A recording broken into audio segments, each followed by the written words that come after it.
أعوذ بالله من الشيطان الرجيم. بسم الله الرحمن الرحيم. والطور وكتاب مسطور في رق منشور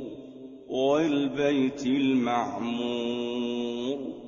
والسقف المرفوع والبحر المسجور إن عذاب ربك لواقع ما له من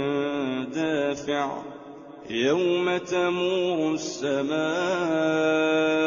مورا وتسير الجبال سيرا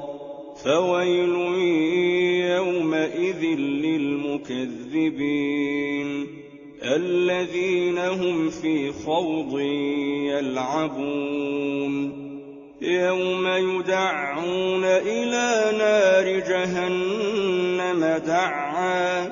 هذه النار التي كنتم بها تكذبون أفسحر هذا أم أنتم لا تبصرون اصلوها فاصبروا أو لا تصبروا سواء عليكم إنما تجزون ما كنتم تعملون إن المتقين في جنات ونعيم فاكهين بما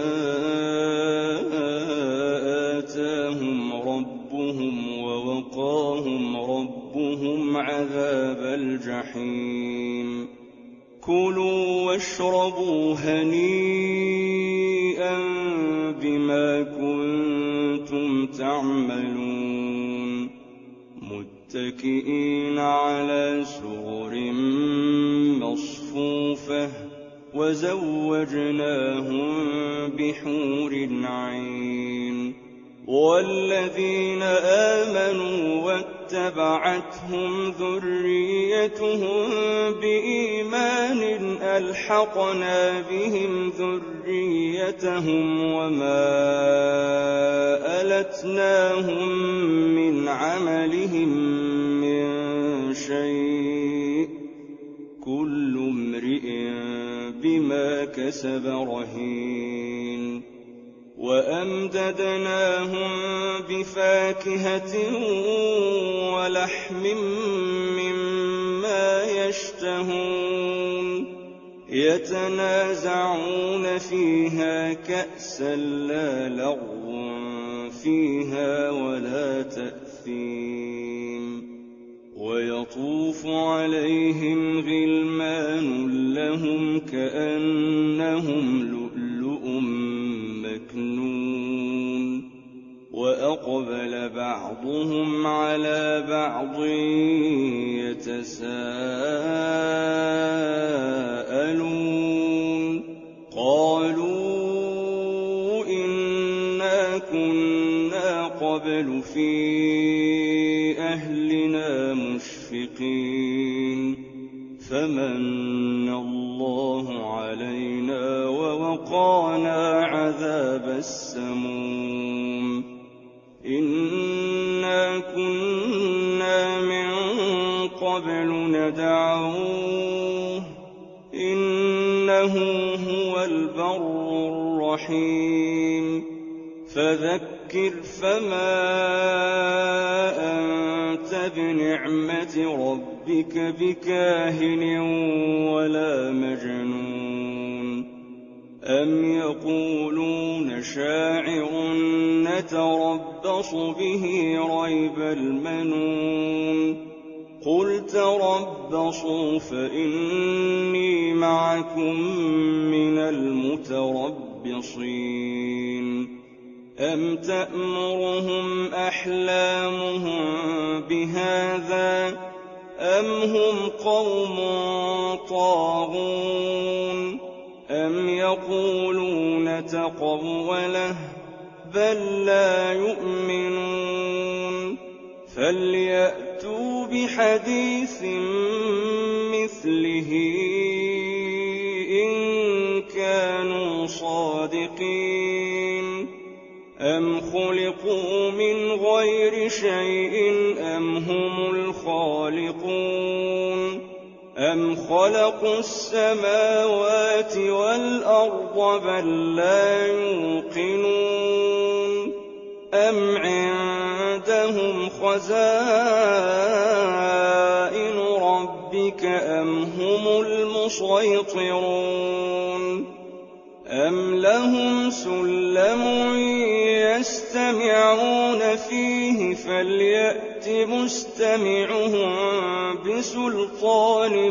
مبين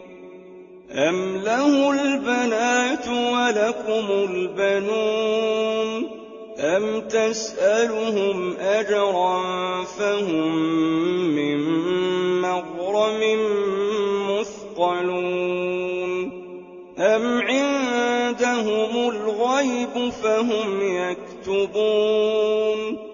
أم يريدون كيدا فالذين كفروا هم المكيدون أم لهم إله غير الله سبحان الله عما يشركون وإن يروا كسفا من السماء ساقطا يقولوا سحاب مركوم فذرهم حتى يلاقوا يومهم الذي فيه يصعقون يوم لا يغني عنهم كيدهم شيئا ولا هم ينصرون وإن للذين ظلموا عذابا دون ذلك ولكن أكثرهم لا يعلمون واصبر لحكم ربك فإنك بأعيننا وسبح بحمد ربك حين تقوم ومن الليل فسبحه وإدبار النجوم